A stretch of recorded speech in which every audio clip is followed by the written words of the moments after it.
Hello everyone. I am Dr. Santosh Saraf. On behalf of CME Outfitters, I'd like to welcome and thank you for joining us for today's educational activity titled Bridging Gaps in Advancing Care in Sickle Cell Disease in the Context of Drug Therapy. Today's program is supported by an educational grant from Novo Nordisk.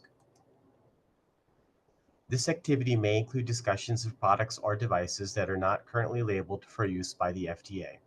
The faculty have been informed of the responsibility to disclose to the audience if they'll be discussing off-label or investigational uses, any uses not approved by the FDA, of products or devices. So today's activity is brought to you by CME Outfitters, an award-winning, jointly accredited provider of continuing education for clinicians worldwide. I also want to encourage everyone to join us today on our live Twitter conversation at CME Outfitters, and we'll be monitoring the Twitter feed and responding to your tweets as they come in. So as I mentioned, I am Santosh Saraf. I'm an associate professor of medicine at the University of Illinois, Chicago, and I care for adults with sickle cell disease. And I'm delighted to be joined today by two distinguished colleagues whom I'll ask to introduce themselves, starting with you, Maya, please. Hi, everyone. My name is Maya Bloomberg. I'm a hematology nurse practitioner specializing in sickle cell and also congenital bleeding disorders, which shed light on the disparities that we are going to be highlighting a little bit about today. I care for adult patients at University of Miami and Jackson Memorial Hospital, and I'm very happy to be here tonight. Thank you.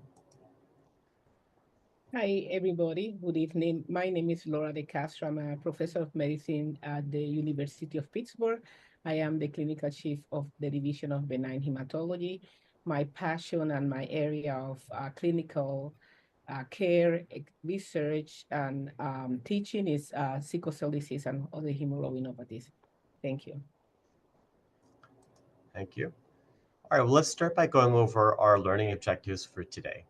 Our first learning objective is to identify the importance of comprehensive, team-based therapeutic and supportive care in preventing end organ damage and improving quality of life in patients with sickle cell disease. Our second learning objective is to assess the effectiveness and challenges of current therapies to address the burden of disease in patients with sickle cell disease. And our third learning objective is to evaluate future directions in sickle cell disease treatment, including combination therapies, long-term efficacy, and safety studies of new interventions and investigational agents. Now I'll turn things over to Maya, who will talk to you about the burden of disease in sickle cell disease. Thank you, Dr. Saraf.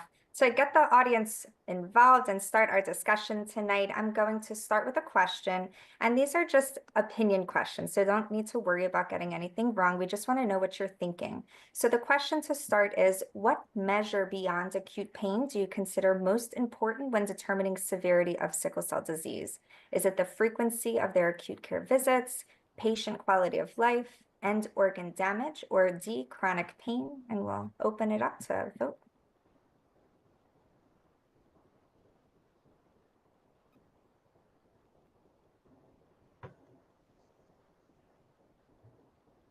We need some Jeopardy music going.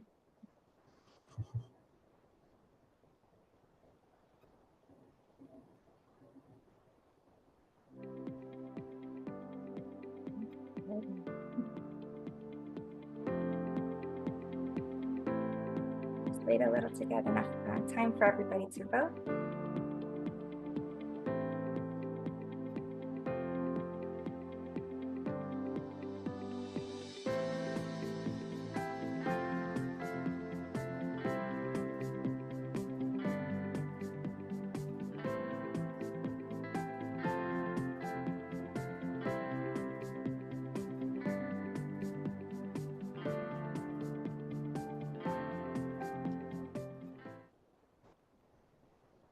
So it seems like a lot of people base it off of the quality of life and end organ damage.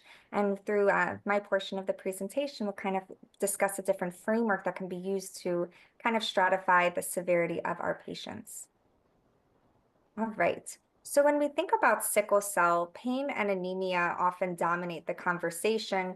However, we have morbidity and mortality data that reveal significant gaps in care, highlighting the life-shortening cumulative burden of chronic complications caused by sickle cell.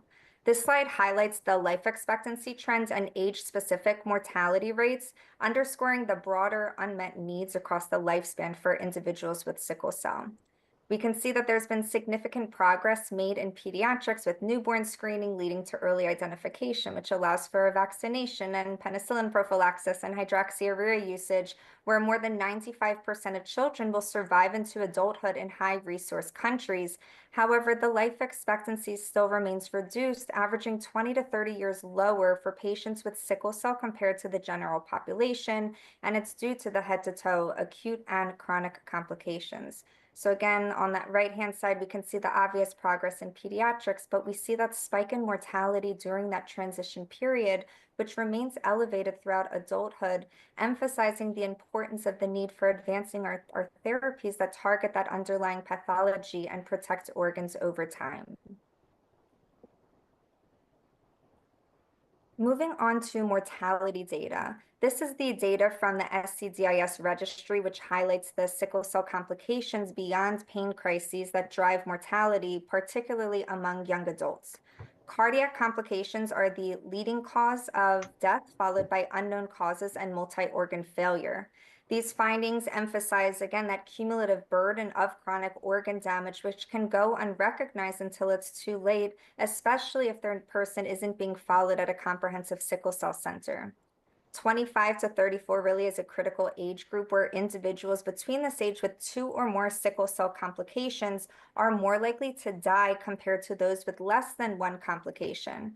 And transition likely impacts this data, but again, it's highlighting how we need to really just need an approach targeting chronic complications, especially for high-risk adults, and to improve the outcomes among this population.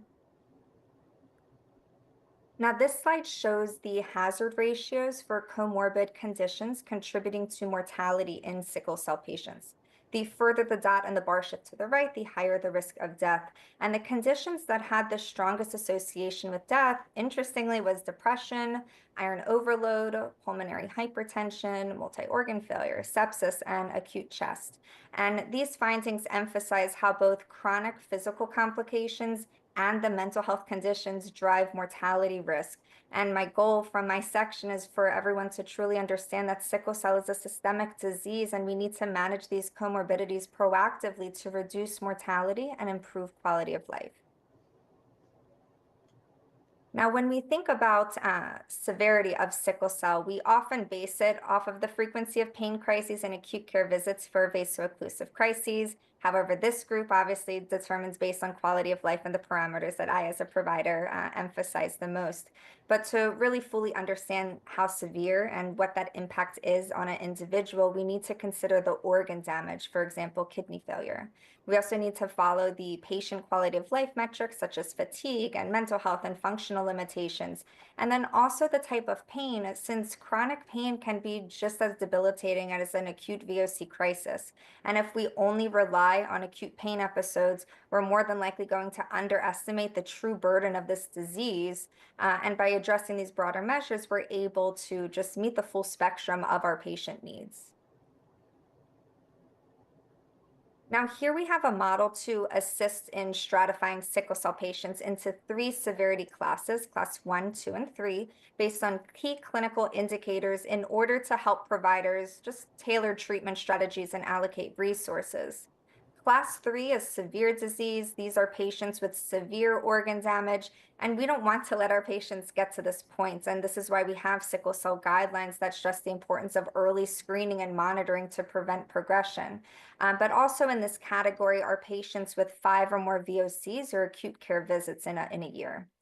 Class 2 is moderate disease, so this is going to be your patients with mild or moderate organ damage and or chronic pain. And then lastly, we have class 1, which is a more mild disease. Anybody who's between 8 and 40 years old with less than 2 crises or acute care visits in the year fall within that category. And the framework just emphasizes how sickle cell isn't a one-size-fits-all disease and integrates the acute events, the chronic complications, and the organ involvement to provide a little bit more of a holistic view of severity. Now, this slide is a little bit busy, but it highlights the SHAPE survey of patients living with sickle cell disease, which stood for Sickle Cell Health Awareness, Perspectives, and Experiences. And it aimed to assess the multidimensional impact of sickle cell on patients' lives, focusing both on the physical symptoms and the psychosocial challenges. Pain, fatigue, and bone aches dominate pretty much every aspect of the life for these patients. You can see that 26% reported that pain was the biggest factor contributing to one's ability to attend or succeed at work or school, and pain impacted nearly a quarter of patients, which then impacts their daily function and overall hope for the future. Looking to the right of the screen highlights the psychological impacts of sickle cell. You can see 79% worry about being a burden to those around them. 76 to 83% believe sickle cell isn't seen as important as other conditions in society. 63% fear that judgment for those or about being seen as less competent at work. A lot of people kept it a secret from most people, especially among adolescents, which kind of points to that significant stigma and isolation, which can then impact relationships and mental health and sense of belonging. And we all understand that interconnectedness of our mental health and physical health. And it really creates almost this vicious cycle for patients if they don't have that mental resiliency and the appropriate support to navigate the system. And I think the survey ultimately underscores that sickle cell isn't just a medical condition. It's a life-altering condition that impacts physical, emotional, and social well-being. And because of that, we have to take a comprehensive, patient-centric approach to improve outcomes for these patients. And we can do this by adopting a team-based or a multidisciplinary approach that extends far beyond just the hematologist following the patient. We need to work with primary care providers to ensure that preventative care and vaccinations and general health maintenance is taken care of. And having a good PCP is extremely important. And unfortunately, there was a survey that found that a fraction of primary care providers felt comfortable treating individuals with sickle cell, which shows how much more we need to do to increase confidence and spread awareness and educate. There's so many specialists involved as well in this multidisciplinary team approach, including your pain specialists and cardiologists, pulmonologists, nephrology, physical therapy, since we know avascular necrosis is a chronic complication and is the #1 cause of chronic pain. And then we need our nurses and our social workers for education and coordination and support for just the day-to-day care. And then we have to always remember at that center is the patient and the family. Sickle cell truly impacts the entire family, and it's therefore essential to include the patient and the caregiver and their support systems into any conversation that we're having. And by adopting this team-based approach, it really ensures that there's no aspect of care that's being overlooked and can help bridge gaps in care and improve outcomes for this population. Now I'd like to hear about the impacts of sickle cell on patients directly from a sickle cell warrior themselves. First of all, my name is Judy Gray Johnson, and I was born in January 5th, 1943. I can tell you that for every day that I can remember, I have always known that or felt like I was different than other children. And that is something that I lived with over the years. So in other words, I've always been the person that was different in the group. I can look back now over 40 to 81 years and feel like I've been a prisoner all these years because my life has been consumed with sickle cell, pain, pain in some form or another. Well, from up until the age of 16, understand I went through all of the pain crises that you may be familiar with or that you're aware of, okay?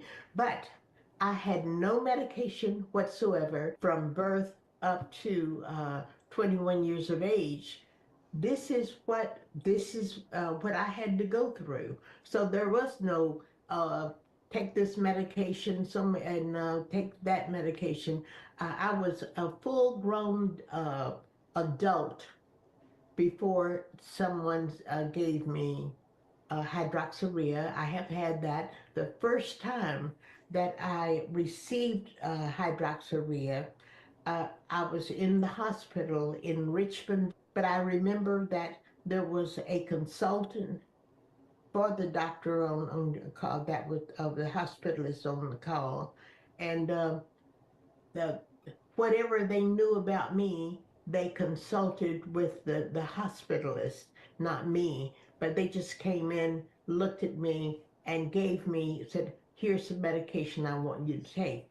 I believe it was 1,000 milligrams, the total of 1,000 milligrams of that hydroxyurea, and I just took whatever they asked me to.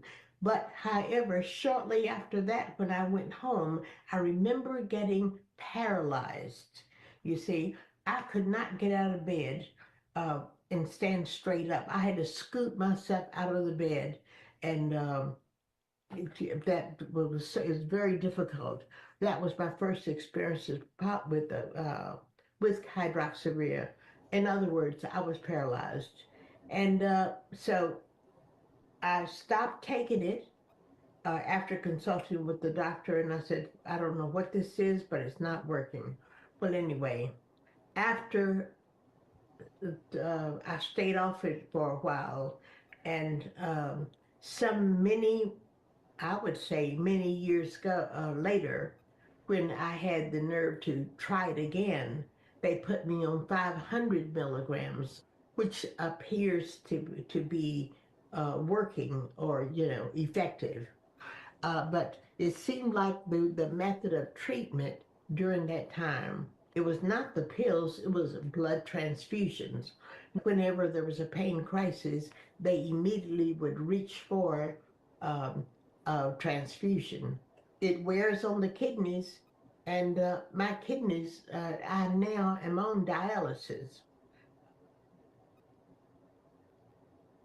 So I don't know if you guys caught it or not, but she's actually over 80 years old living with sickle cell, which is amazing. My oldest patient is going to be 82 this year with sickle cell, which is just a big feat because a lot of these patients and families are told they're not going to live beyond a certain age, which that alone carries its own psychological impact for both the patients and the caregivers for that. I'd like to open the faculty discussion and just bring back Dr. Saraf and Dr. DeCastro and kind of just get your feedback from what I presented and from her video. How are we managing or even really improving the quality of life for our patients with sickle cell? I know we're having advancements, and Dr. Straff has a lovely presentation later on the different treatments and therapies in the pipeline, which will hopefully help improve that. But it's been a long time coming, and a lot of patients haven't fully been able to benefit from a lot of some of the advancements that we're seeing. But I think it's a really important question, and based on that survey, quality of life was the number one issue that that came up on the survey. So it's a very important issue. It's still an issue that we need to handle. But I think hydroxyurea is probably a really important medication to start early, offer to the patients, titrate as they can tolerate, and I think that really helps improve or mitigate some of the long-term issues, including organ damage and hopefully improving the quality of life. I agree. So one of the things that I feel that us as a clinician and researcher paying more attention while we develop new therapies and hopefully have more available curative therapies like bone marrow transplant is that we have to hear the voice of the patient and what is important for them. And for years, like Judy said, she was given a pill. She wasn't explained what was it for.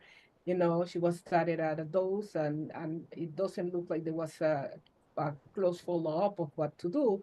And we have been, with the few tools that we have, therapeutic ones to give to the patients, we, I think, have forgotten to really put the patients on front and try to find out what are the patient's need and what do they feel are more impactful for a disease that they have lived with. And they're expecting most of them to live for the rest of their life. That's one area that I wanted to highlight. The other area is the impact of comprehensive care, i.e., I think they go a lot together because as us as a clinician tend to be to address more symptoms, testing, laboratories, but not the other components of the illness that needs to be addressed. For example, again, Judy is now on dialysis, and sometimes even with us looking at creatinine and laboratory testing and all that, we forget in fact choices that patient would like in regard with further treatment and when to start and how to explain to them exactly, why we are recommending other physicians to evaluate them and what is their expectation. So I think we're moving in the right direction, but we still have a lot to do with that.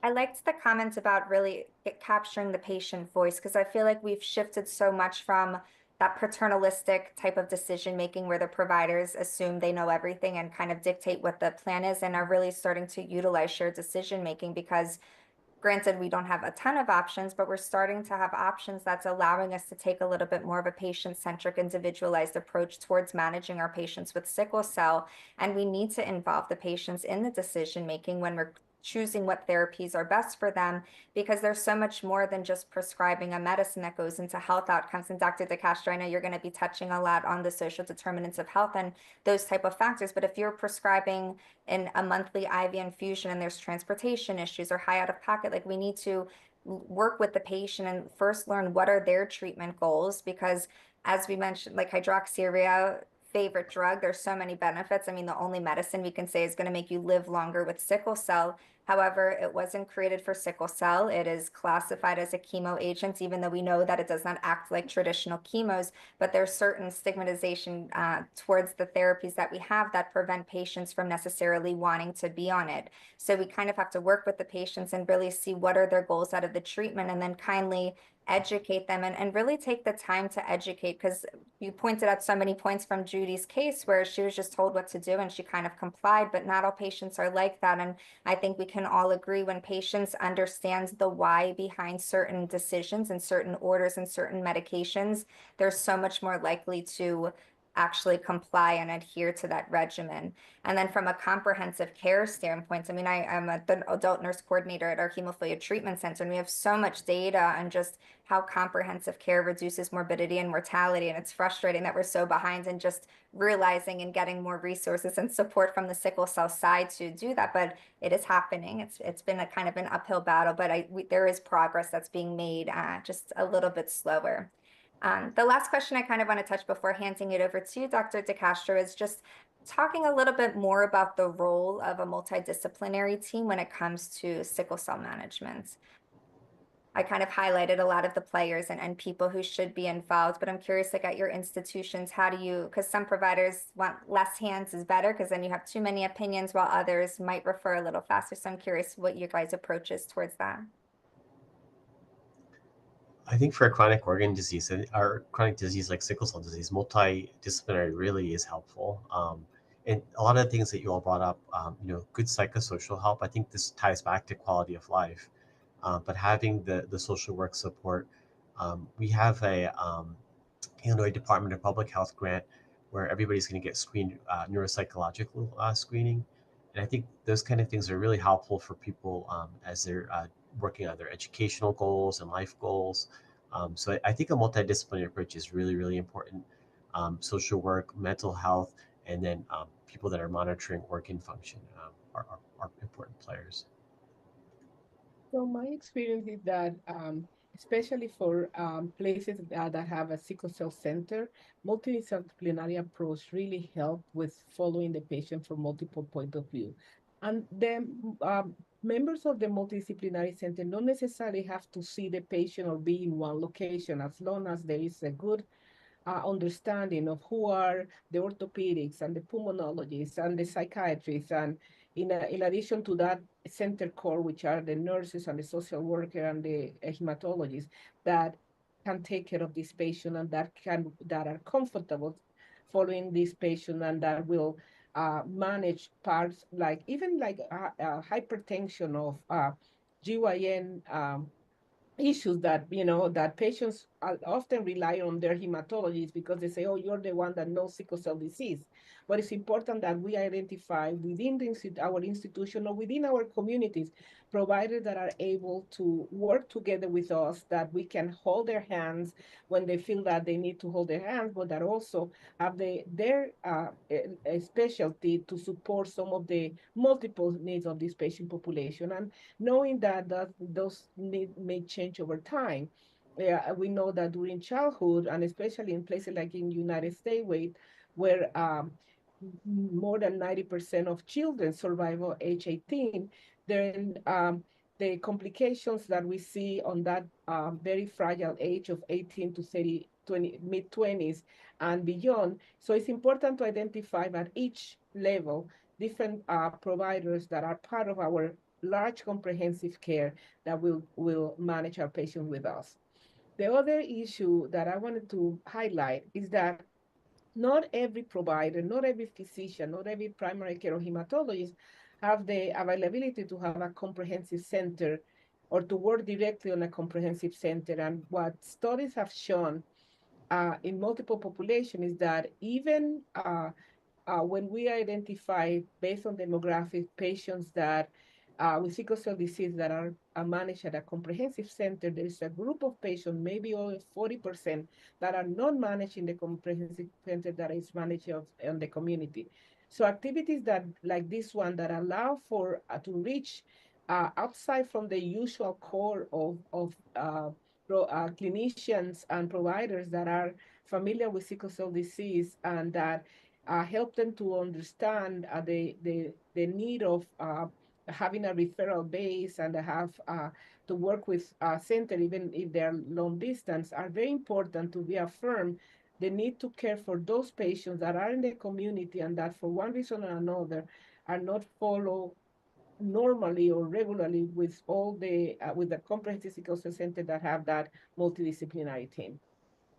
And I think this is where telemedicine is very helpful because we'll have patients who will be the virtual comprehensive sickle cell per se, and then they'll have their local hematologist who we work with.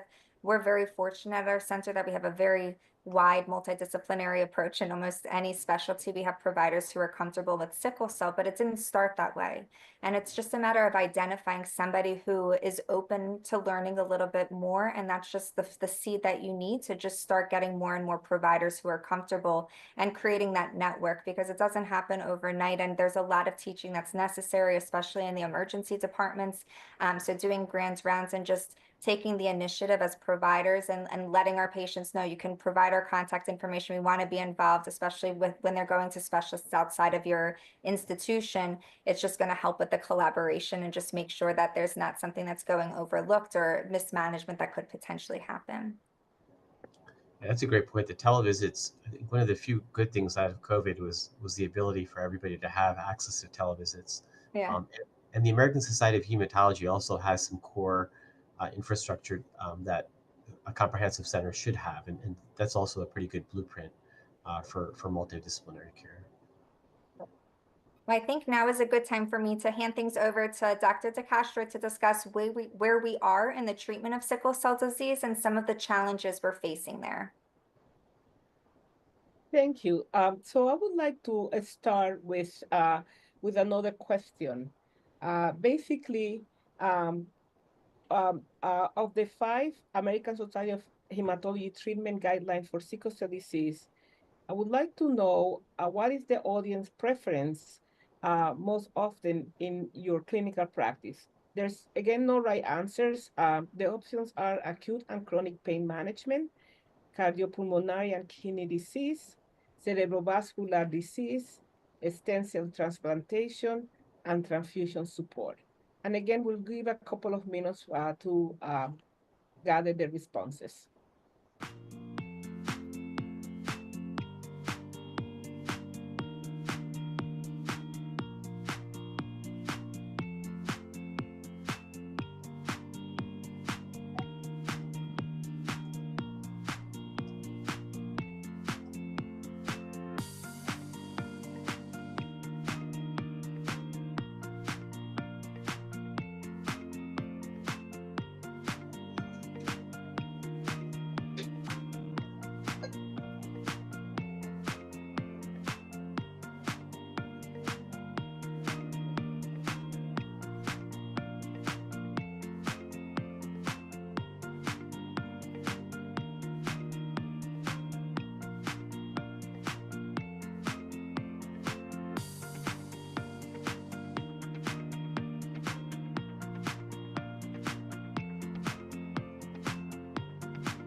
Okay, so we have here the most relevant answers, and as expected, the guideline that is most used is the one that address acute and chronic pain, since pain is the hallmark of the disease and what brings patient more to the healthcare system for management. But second was the cardiopulmonary and kidney disease, which is one of the chronic complications, and then the transfusion support.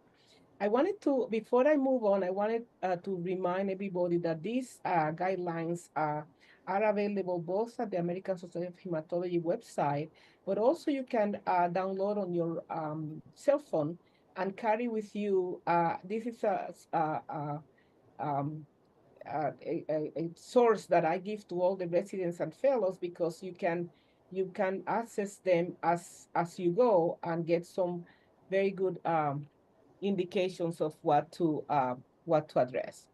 So back to our presentation, we'd like to remind everybody that, again, even though the pain is the hallmark of the disease and what brings patient more to the hospital, we cannot forget that this disease involves multiple organ complications, both acute and chronic, and that these complications do not happen in by themselves, but you can have an individual that have had a stroke, is developing a vascular necrosis, and it's also have gallstones and need to have a cholecystectomy.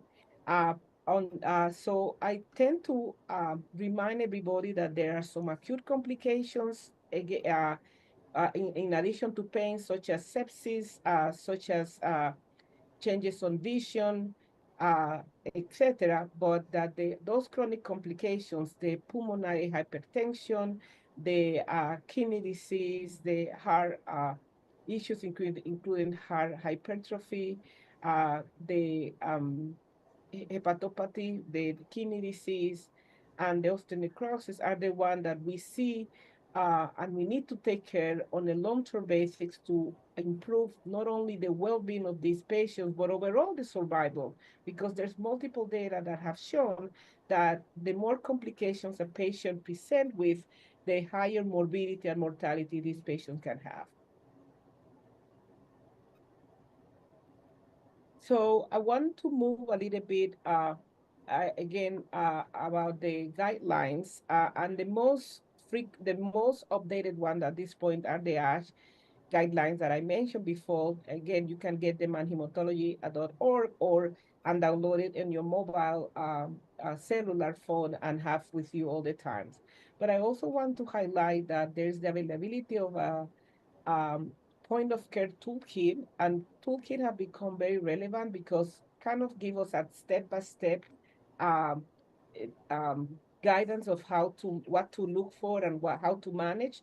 And this CME has a point of care toolkit on sickle cell that will be available to each of you after completing this at the end of this presentation.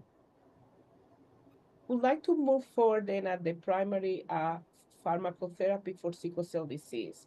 And one of the issues that I want to put emphasis on is that what you're seeing here are the 4 FDA-approved medications that have been used for the last 26 years to address complication of sickle cell disease, specifically of sickle cell disease. All of these medications have been approved by FDA under a program that is address rare diseases and rapid approval of medication through that. The first one, hydroxyurea, that was mentioned earlier by both of my co-presenters, was initially investigated for sickle cell disease, even though it's a medication that's been used for more than 80 years. But for sickle cell disease was initially study in the 1990s, and the um, multicenter study on hydroxyurea, or MSH, that was concluded around 1998 prompted the FDA approval of this medication as the first medication, disease-specific, to treat sickle cell patients. And this was on the basis of this study, the MSH, finding that hydroxyurea decreased the frequency of vaso-occlusive episode, VOC here, in those 150 patients out of 300 that were taking the drug, and not only decrease the frequency, but also decrease the intensity of the VOC.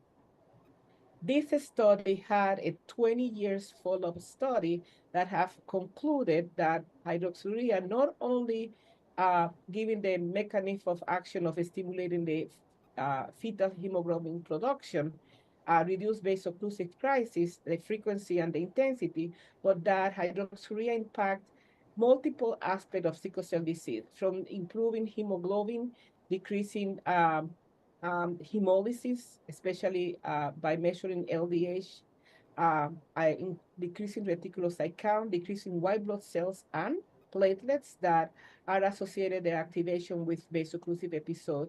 So now hydroxyurea is considered not only the best medication, but the initial medication to treat patients 2 years and older with that have sickle cell disease.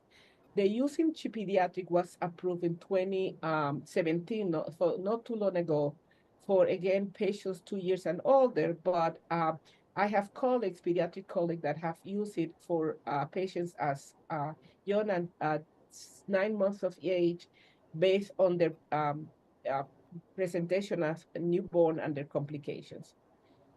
So L-glutamine, the second one that was approved by the FDA specifically for management of sickle cell disease, was approved in 2017. Although the mechanism of action is not clear yet, it increased the uptake in sickle cell and reduce adherence of sickle cells to the endothelium. It's was approved on the basis of a relatively small study, but it's used and prescribed because it's an oral powder drug that is easy to take and very available, and he has shown to reduce the frequency of vaso-occlusive episode. The last two drugs were approved both in 2019, uh, a little bit before COVID. So the implementation of the use of this drug was slowly in the first, in the 2021, 22. Crizanlizumab, which is a humanized monoclonal antibody to P-selectin, works by inhibiting adhesion of not only red cells, sickle red cells, but also white cells and platelets, and by that, decreasing the development of VOC. This is an intravenous medication that has to be given every 4 weeks, and basically has proven in a significant number of patients to improve their well-being and decreasing the frequency of vaso-occlusive episode. Currently, or within the last year, the similar study that brought their approval in the United States was performed in Europe, with not uh, really the same response that we found in the study done in the United States. So the company that produced this drug is starting a new study similar to the initial one, but with a larger number of patients and with two different drugs of the medication, to try to corroborate the results of the first study and see if the use in other countries, not in the United States, can be supported. Lastly, Voxelotor, who is the drug that was also approved in 2019, has a different clinical effect. It was approved under the knowledge that increased hemoglobin levels by at least 1.1 grams per deciliters and reduce hemolysis. And the mechanism of action is that this is an inhibitor of hemoglobin S polymerization, and by decreasing the polymerization, decrease the cycling of the red cell, and thus reverse also the binding of hemoglobin, stabilizing hemoglobin in the oxygenated state. It's important to highlight that Voxelotor was discontinued from the market or voluntary withdrawal just 3 months ago, September of this year, uh, from the manufacturer due to safety concerns that rose during post-marketing trials, especially trials done in Europe and in Africa. But although this was a big backlash for both clinicians, patients, and researchers, we do understand the fact that medications post-marketing can have, we can find more adverse events or other issues that may prevent or break the balance between the benefit and the risk. And this is the situation with one of them. What these three medications failed to address is, as we saw in the survey before, issues that the patient complain, like fatigue, tiredness that impact their attendance and successful work and education, that impact their overall well-being. Out of this, hydroxyurea is the one that we have a little bit better knowledge of what happened. And that's why, as a clinician, when we are, sorry, I think I went a little bit ahead of myself. Um, Yes, let me mention a curative therapy first, and then I will go back to how do we manage the different treatments right now. So as you all may know, allogenic stem cell transplant is a curative intervention for sickle cell disease. Uh, Most of this transplant occurs in children that have occurring children for multiple reasons. It's easier to transplant children from the point of view of having have multiple complications. Although in adults, the main indication is having patient having one or multiple end organ damage, such as stroke, recurrent vaso-occlusive episode that impact significantly their well-being and that keep them in the hospital setting for a long time, recurrent acute chest syndrome in despite the use of hydroxyurea and other medications, and presence of pulmonary hypertension. This data here, which is a collection of data from multiple studies, basically uh, uh, put together data from almost 3,000 recipients of bone marrow transplant, both HLA, from both HLA and matched donor. And this is data up to 5 years ago.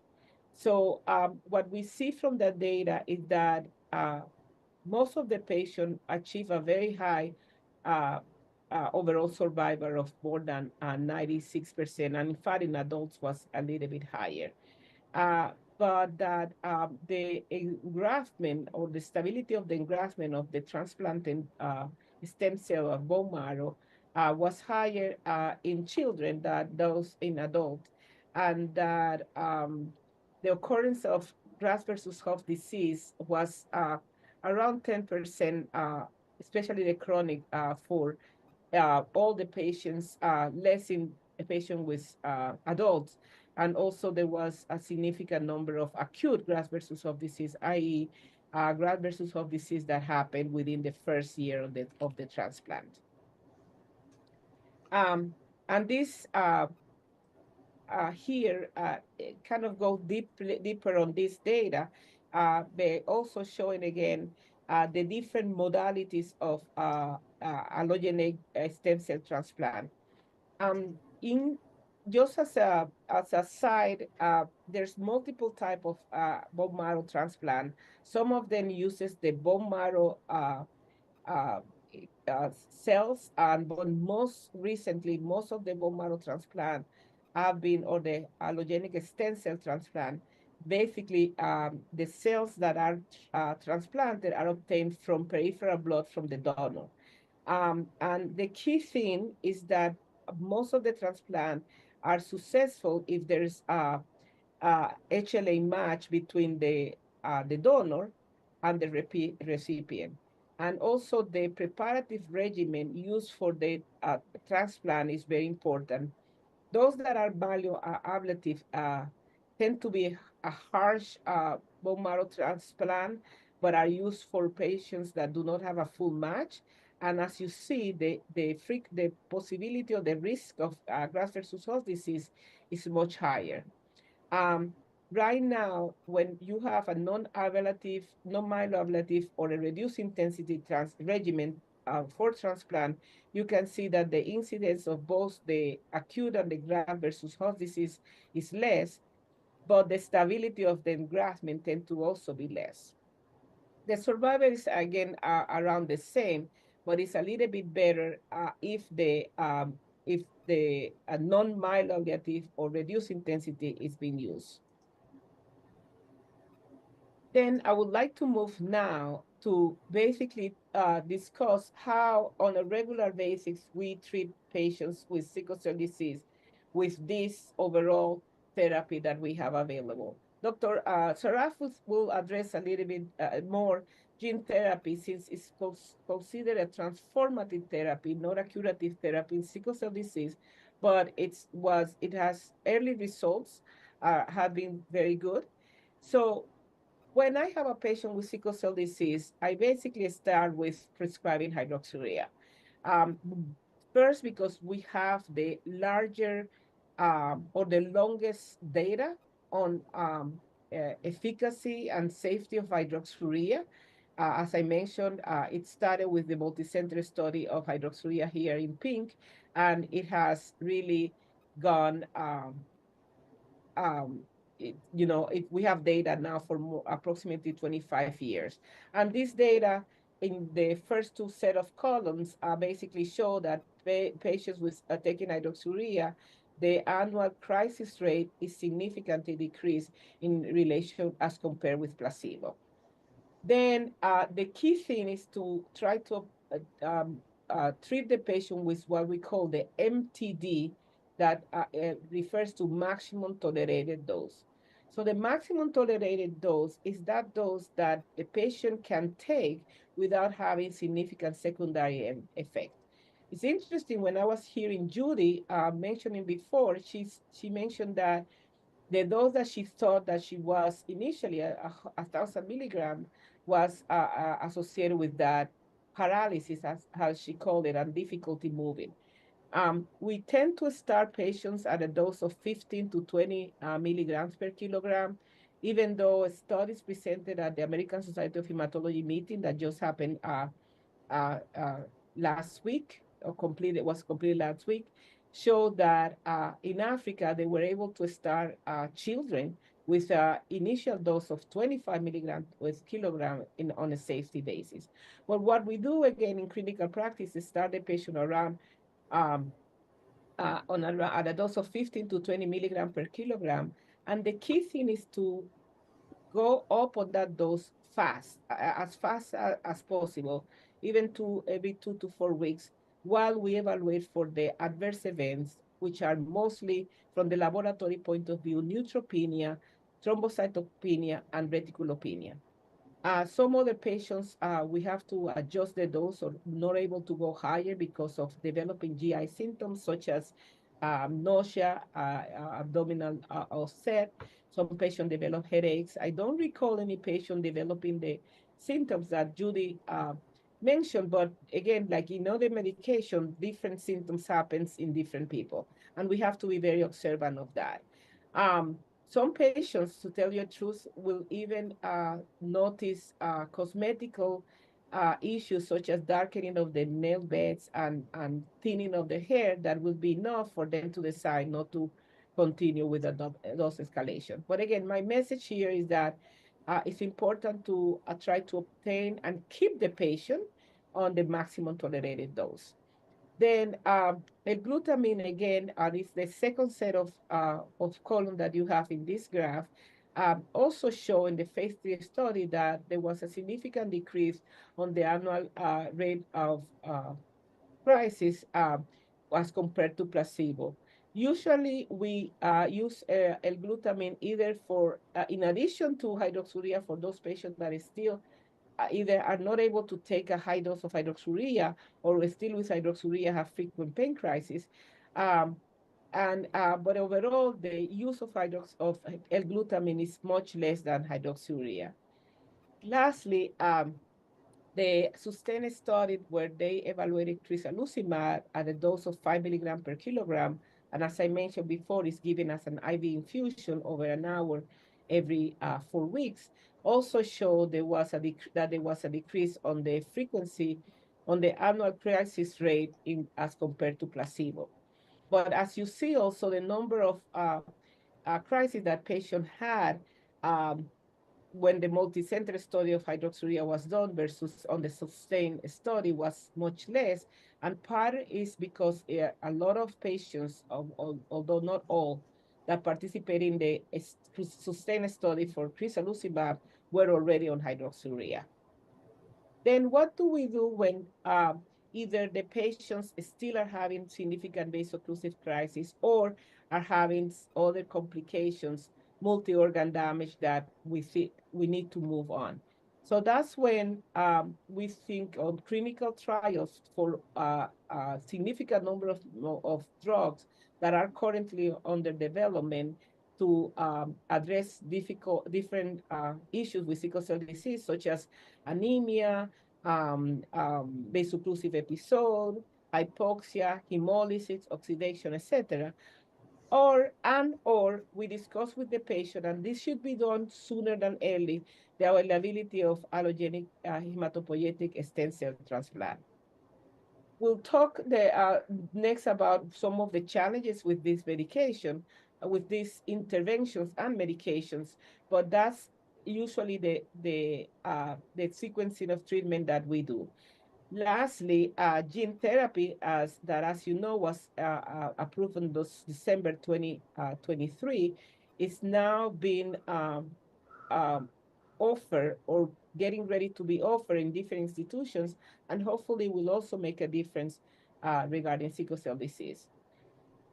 The backdrop or all these interventions is that they provide a lot of challenges, from the access to the drugs, to the utilization of the drug, the social drivers of health, as simple as having transportation to come every 2 weeks or every 4 weeks to have the labs necessary to monitor response to hydroxyurea, to a specific related agent. So this graphic here just highlights some of the challenges that we have when we discuss with the patient any of these interventions, that again are relatively a small number of interventions, especially if you compare with other diseases such as cardiovascular diseases, renal diseases, that we have multiple medication that can address different complications of these diseases.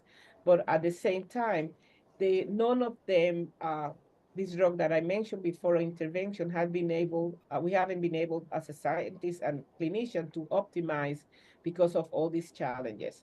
So I would like to open with the rest of the faculty, Dr. Saraf and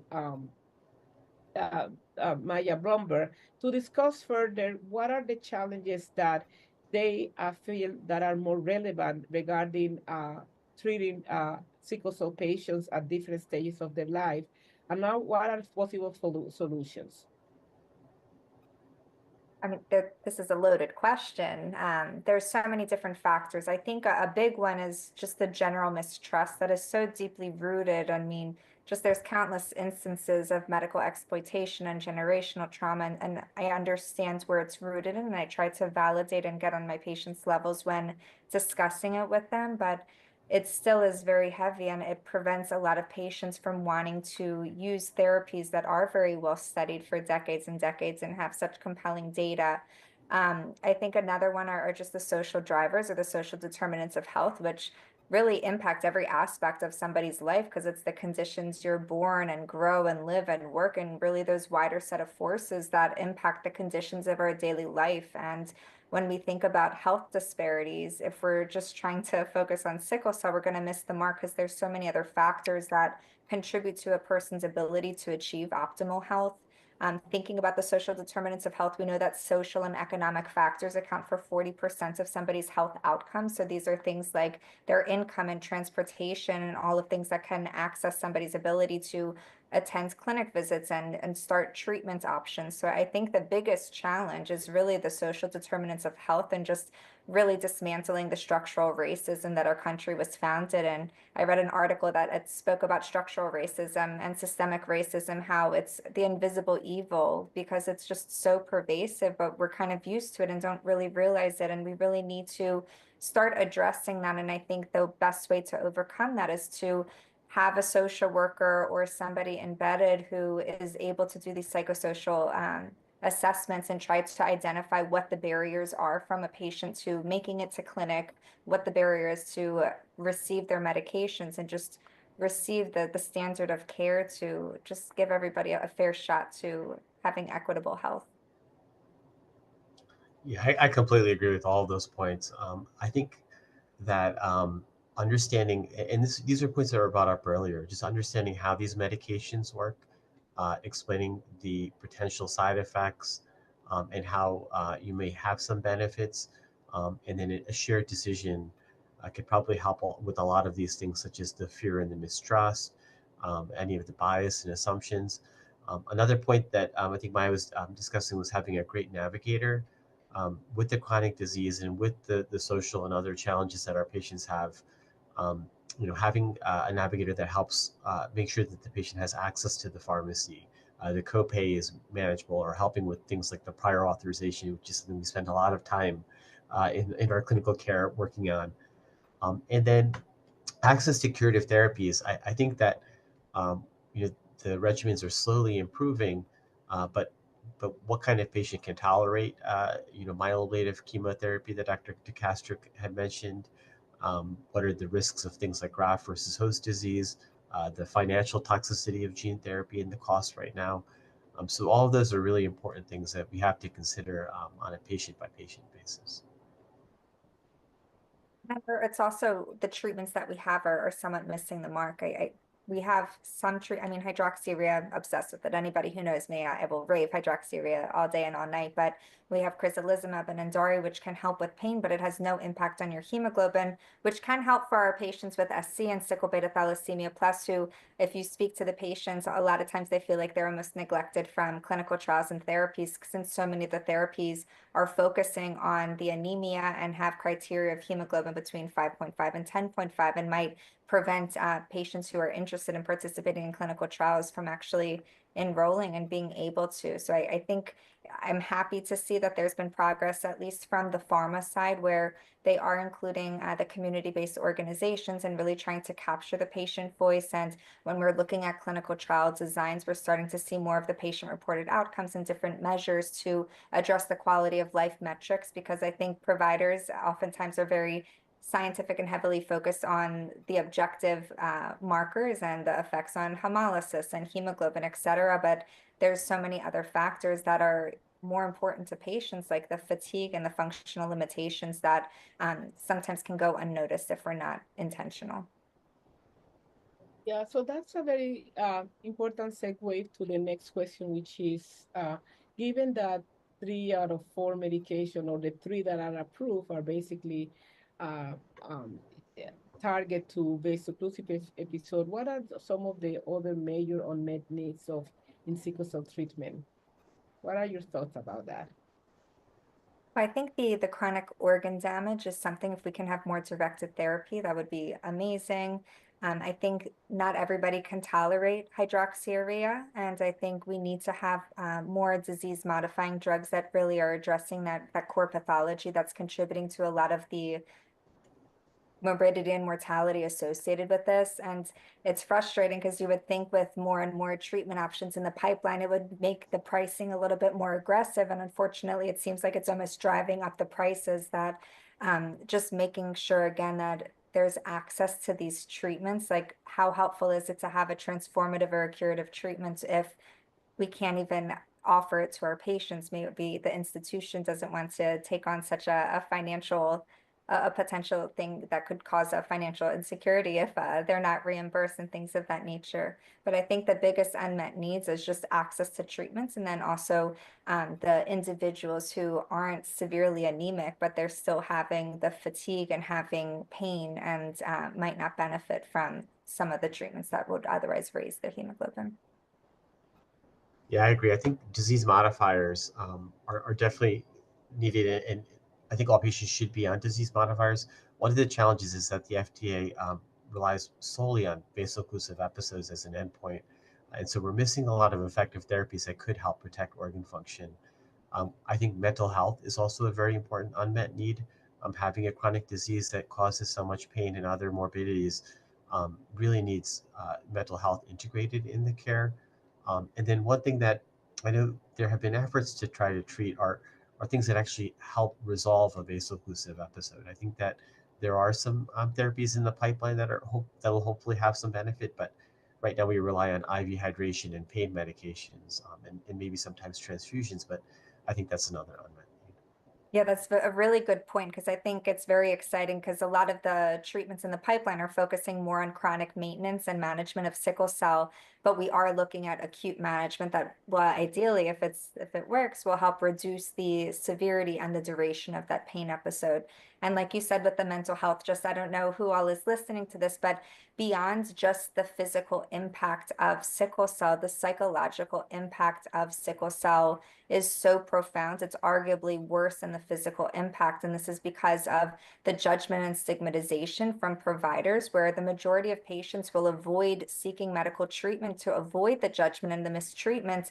And unfortunately, by the time they decide they can't control their pain anymore, they then go to the hospital and are met with resistance by doubting providers. The psychological burden of just not being believed and doubted, and even for the family members and just feeling like a burden, it cannot be understated. And that mental health support is just, I don't think we can ever have enough support from that end. Yeah, I completely agree with that. And we could be talking about these unmet needs and how to address them for a long time.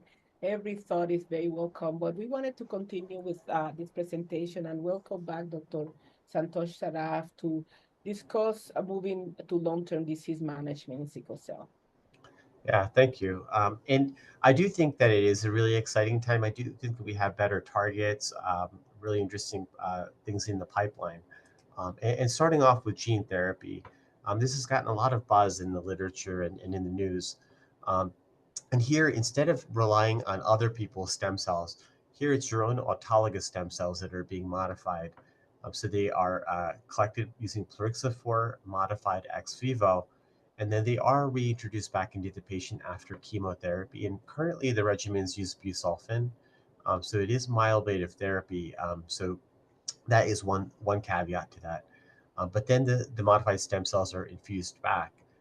And two of these agents have had really promising outcomes. One is Exocel and the other is Lovacel. They have different mechanisms of modifying and targets within the stem cell. One is a CRISPR that targets BCL11A, and the other one is a lentivirus that introduces a non-sickling hemoglobin A. They do have this potential cure, although we need long-term follow-up to understand that. And there are also some challenges, cost being one of the major barriers, along with the preparative regimen. But the clinical data and outcomes are very robust and very encouraging. So if you can look at this swimmer's plot, those blue dots represent vaso-occlusive episodes. And pre the gene therapy, you can see lots of vaso-occlusive episodes, and those really subside post engraftment. And you can also see that the severe vaso-occlusive episodes requiring hospitalizations are markedly reduced. And this led to Exocel's FDA approval uh, uh, just about a year ago, as well as Lovacel. This also shows really remarkable improvements in the vaso-occlusive episodes. Here you have the severe and mild ones, and you see that they are very much mitigated post-infusion. And so both are currently FDA approved. Their major endpoint is to improve vaso-occlusive episodes, and there's long-term studies looking at other things like quality of life and organ function that we're still awaiting results on. So now, before we move into some of the investigational agents, let me ask the audience a question. Which of these investigational approaches to sickle cell disease treatment do you find the most interesting? Hemoglobin F inducers like decitabine, pyruvate kinase activators like etavopivat or mitapivat, hemoglobin S oxygen stabilizers like osavallator, downstream targets such as hemopexin, or are you not familiar with these agents? Please vote.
All right, great. Well, most are familiar with pyruvate kinase activators or the hemoglobin S oxygen stabilizers. So let's go through some of these newer agents and some of the clinical data. And so this figure highlights some of the different targets that we have to help with sickle cell disease. The first including reactivating fetal hemoglobin, which is similar to what hydroxyurea achieves. So there are two agents, decitabine and pociredir.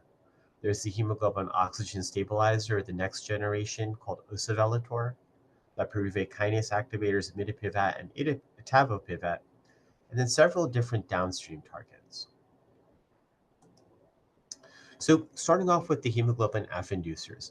So somewhere around 6 months of age, our body switches from the gamma globin gene production to the beta globin gene production. So switching from fetal hemoglobin to hemoglobin A. And the beta globin gene is where the sickle mutation is. So if you can revert back to that fetal hemoglobin, that can help mitigate some of the acute and chronic complications of sickle cell disease. And so decitabine tries to play on that genetic and molecular machinery. One of the ways that the gamma globin gene is shut off is by methylation. And so decitabine helps lift that methylation so that the gamma globin can be re-expressed. And so decitabine, when combined with THU, this allows it to be an oral form. It's shown promising results in phase 1 studies where at the therapeutic dose that's now being tested forward, the F cells and the fetal hemoglobin improved. And now this is in a phase 2 study. The other agent that works on these epigenetics is the hemoglobin F inducer pociredir. This also works on gene expression, so it tries to reactivate the gamma globin gene expression. And with incremental doses of the pociredir, you can see that the fetal hemoglobin continues to increase. And you see some remarkable benefits here at the 12 milligram dosage. And so this is also now in a phase 1/2 study.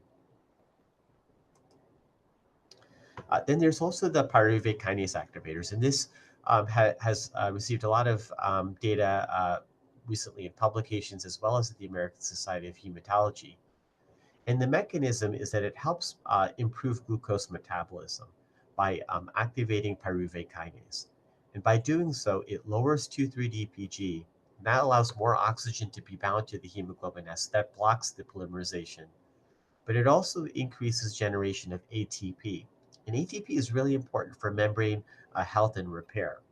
So this can have kind of a double-sided sword effect in sickle cell disease, where you help reduce hemoglobin S polymerization and you improve red blood cell membrane repair. And so this may help both improve the hemolysis as well as reduce the vaso-occlusive episodes.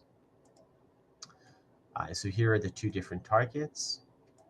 And the clinical data does tend to support this. So this was the etavopivat phase 1 study where patients were given etavopivat, and you could see that the hemolytic markers showed that the hemoglobin all trend for the most part in a positive direction in those that were on etavopivat, while the reticulocyte count comes down, consistent with improved hemolysis. And also, when patients were on the etavopivat in the open label extension arm, you can see that the longer that they were on treatment, the less vaso-occlusive episodes they had. And so this encouraging data led to the etavopivat phase 2/3 hibiscus trial. This data was presented at the American Society of Hematology just a few weeks ago, where it showed that the rate of vaso-occlusive episodes was reduced by almost a half.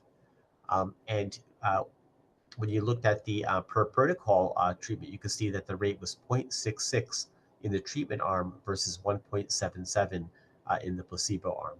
And it also helped push back the time to the first vaso-occlusive episode, almost double that time. Mitapivat is the other pyruvate kinase activator, and very similar efficacy and result data, where you can see with incremental doses, the hemoglobin concentration improved. In a long-term phase 2 study, there was also this consistent and sustained improvement in hemoglobin, while the reticulocyte count marker of hemolysis improved in most patients. And again, when you look at the vaso-occlusive episodes, very similar to etavopivat, those patients that were receiving the etavopivat study drug had a reduction in the rate of vaso-occlusive episodes, almost in approximately in half.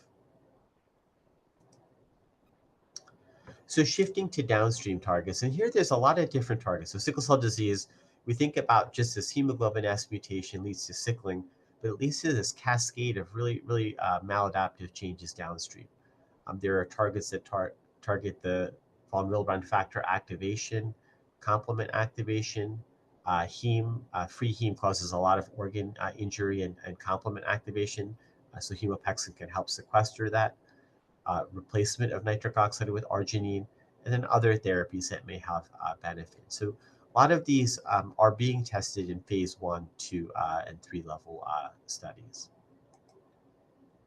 And this is a table just kind of giving a broad overview of the exciting different agents and the clinical trials that are available on clinicaltrials.gov. So there are things in the pipeline. There are things that help that are being tested to see if they help the hemolytic anemia, reduce vaso-occlusive episodes, and there are some treatments that are being investigated to actually mitigate the actual episode. So we're hoping that we can get some of these that will advance into phase 2, 3, and then hopefully lead to more therapies for our patients. So with that, one final question before we end. How often do you enroll your patients with sickle cell disease into clinical trials for sickle cell disease treatment? Always, regularly, sometimes, or rarely?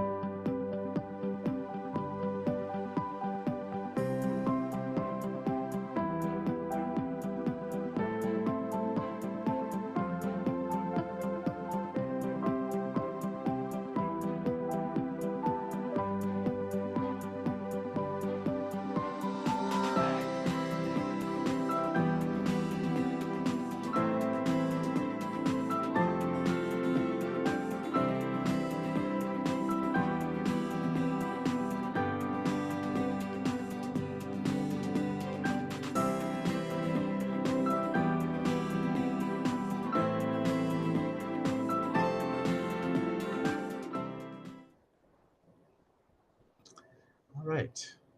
So the answers include sometimes and some for always. And I think this is a really important point because um, when we think about patient perspectives, this is a really interesting study, the Global Listen Survey, where over 1,000 people with sickle cell disease from 17 countries were surveyed. And although we kind of think about the prior history of people's exposure and experience with clinical trials, most patients with sickle cell disease were likely or very likely to participate in a clinical trial if offered. So key reasons that were cited included supporting development of new treatments, increasing self-knowledge about sickle cell disease, an opportunity to receive your own data, and the possibility of receiving treatment regularly after the trial. And I think this also kind of highlights that our patients do still feel that there's a great need for therapies.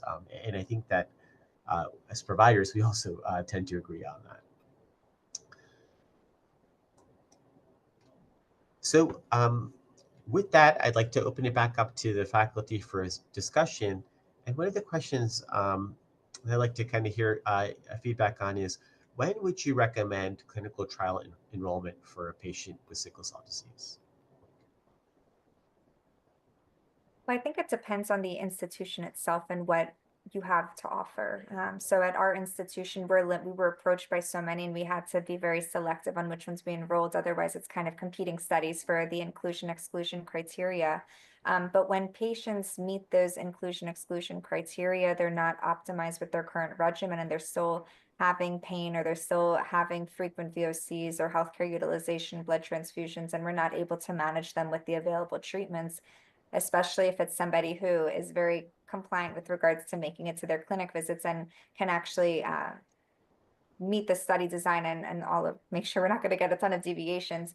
But I think it's something that we need to approach all of our patients about, because I think when we're talking about or thinking about health equity, there is just African Americans and Hispanics are consistently underrepresented in clinical trials. And it's important for our patients to understand that we use these results to generalize for a larger scale, and why it is important to enroll and participate in clinical trials. And I think providers also need to reflect on their own implicit biases that might impact which patients you approach to participate in clinical trials, when in reality, everyone should have an opportunity if they are deemed to be a good candidate. So I usually will discuss in the clinic visits the things that are going on in the pipeline and any clinical trials that we have, and kind of gauge an interest, because I think for the providers in the sickle cell space, we can see a lot of what's going on behind the scenes, but to a lot of patients and caregivers, they feel like it's the same story, nothing's happening, there's no improvement. So I'm more proactive with those dialogues and conversations. So then once we do have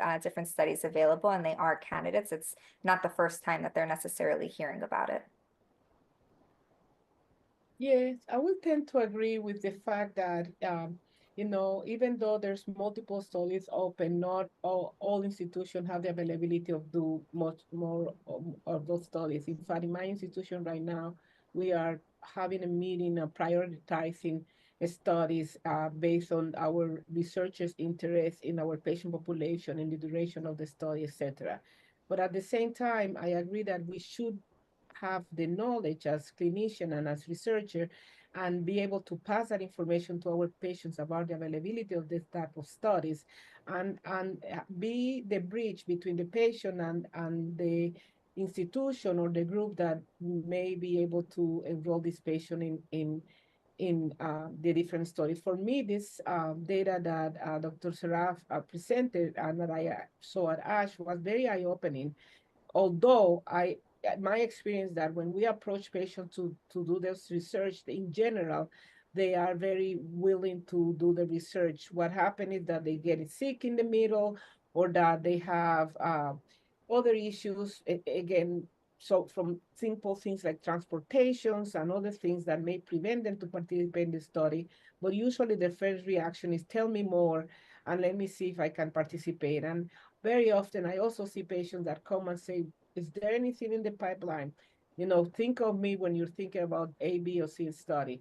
So the referral base is important. And also, especially there's some of those studies that support some of the patient going to the different centers to get the study done. And there's always also other studies, especially psychosocial study, that can be done long distance, that the patient doesn't have to be in person there.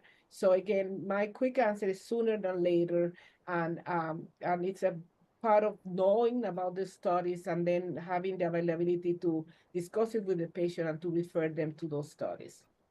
And I think also just the patient provider trust. Like, it's easy for all of us to enroll our patients and to have an interest, but it's because we view our patient provider relationship as a relationship and a partnership, and not a one-sided interaction. And I think it just speaks volumes of why it's so important to nurture these relationships and view it as a partnership, as opposed to you being the provider, them being the patients, because I don't think all institutions and all providers will see 56% and more than half wanting to participate in clinical trials.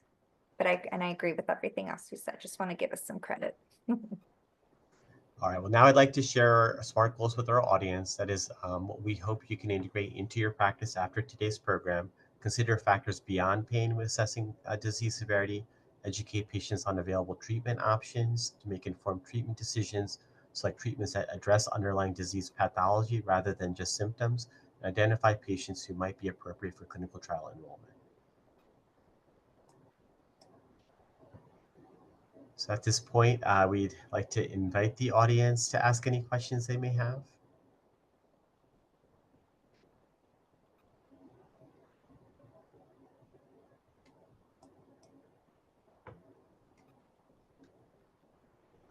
we're a little bit over the time limit, but perhaps we could go through a couple of questions. Okay. I see some here. In some countries, like most developing ones, where trials may not exist, what would you recommend for sickle cell patients?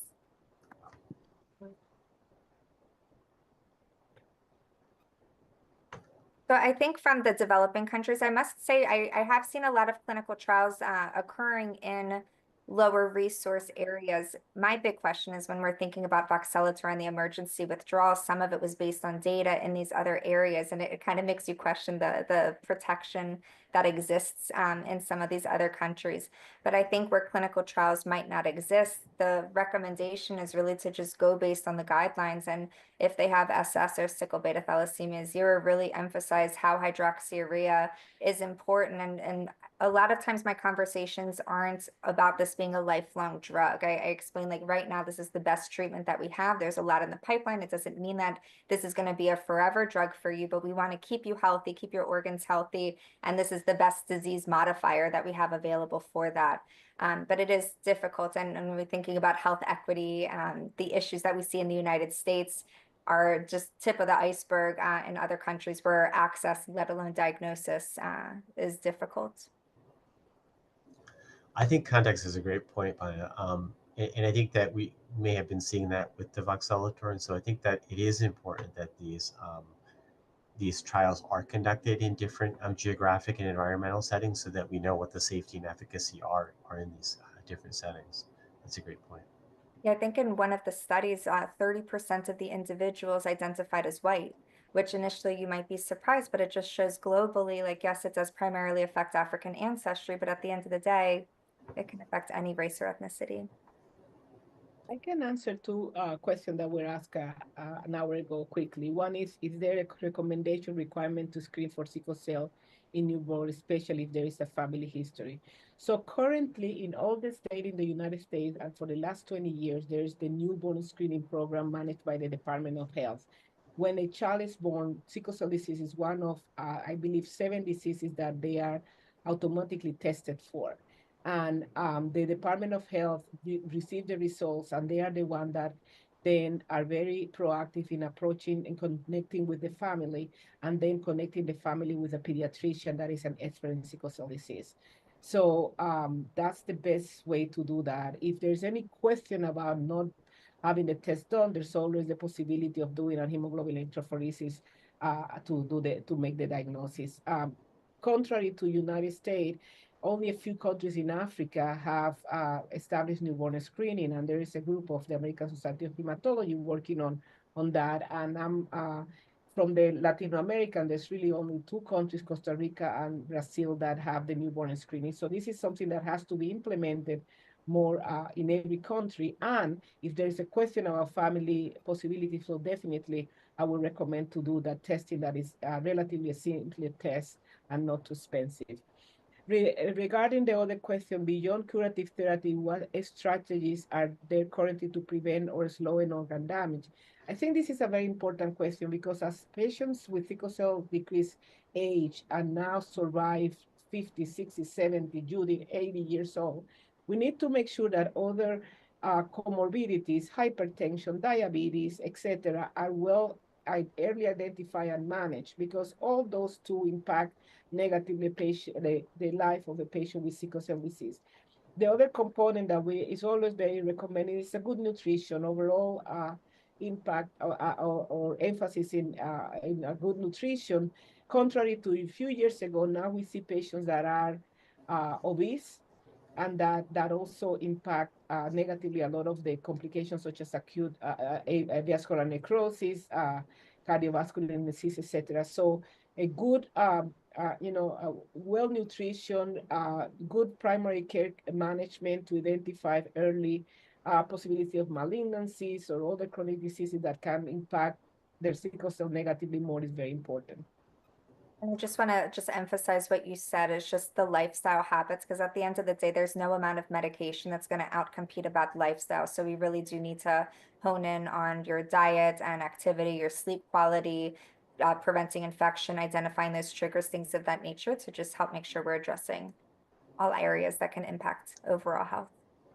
Another thing we're seeing recently is tobacco smoking. So, another lifestyle thing that could hopefully be helpful for both the kidney and cardiopulmonary health is avoiding that.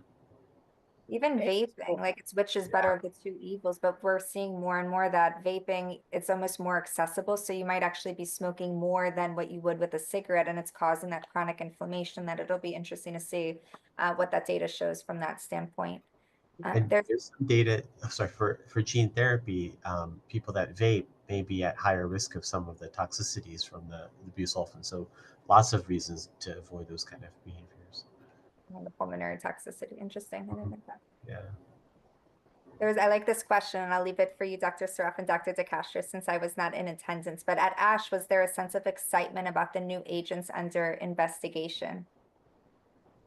I will say yes. Yes, there was. And this is a good time for sickle cell. Somebody like me that is a senior in this space and that started with, we only have a few federal departments supporting research and all that. And we have now pharmaceutical companies and a lot of investigative initiated. Yes, there is a lot of excitement still happening. And I'm hoping that that continues to be the case. Yeah, and I think part of it is old drugs done better. Hydroxyurea, there was a lot of pharmacokinetics. There was data now that it might help people with the type SC sickle cell disease, and then there was also the updated hibiscus etavopivat study, which is encouraging. So, yeah, I think it was a great meeting and lots of exciting things in the pipeline. Let's see if we can get the last two questions in 3 minutes. So one of them we can knock off quickly was that, is there any data on end organ damage with some of the investigational therapies? And ultimately, we need more time to really evaluate the impact long-term from an organ damage standpoint. The hope is if you're reducing hemolysis and improving red cell health, in theory, that should protect from end organ damage, but it's just, we don't have enough data just yet to with certainty state that. And there's the SCD carry study that it's the chronic red blood cell exchanges. So people that do have more advanced kidney disease or signs of pulmonary hypertension, that data hopefully we'll see next year, but that's still pending. And then last question, could the high rates of death due to cardiovascular complications be related to race? There are so many factors. I think from a race standpoint, when we think about all of the different comorbidities that are higher risk for African Americans, a lot of times it's not a genetic component, and it's not due to biology and genetics. It's due to the systemic racism and a lot of the social determinants of health that we had discussed that impact. I don't know if you all had seen, but at one point we had different calculations for GFR, even different for hemoglobin levels that were race stratified, when in reality, like, why was there a difference in the first place? So we've been calling that out. So it could be related to the structural racism that our country was built on, but slowly we are improving it and calling out and having the uncomfortable conversations. But do either of you have any impact? Because obviously there's so much from a sickle cell standpoint that can contribute to just cardiovascular and just the sudden death that we can see among our patients. Yeah, I think it's a complicated question. I think that race is tied into access to health care, access to preventative treatment, access to healthy foods. I think that blood pressure needs to be really strictly controlled in people with sickle cell disease. So there are other things that might compound the vasculopathy of sickle cell disease. So I think all of those components are really important.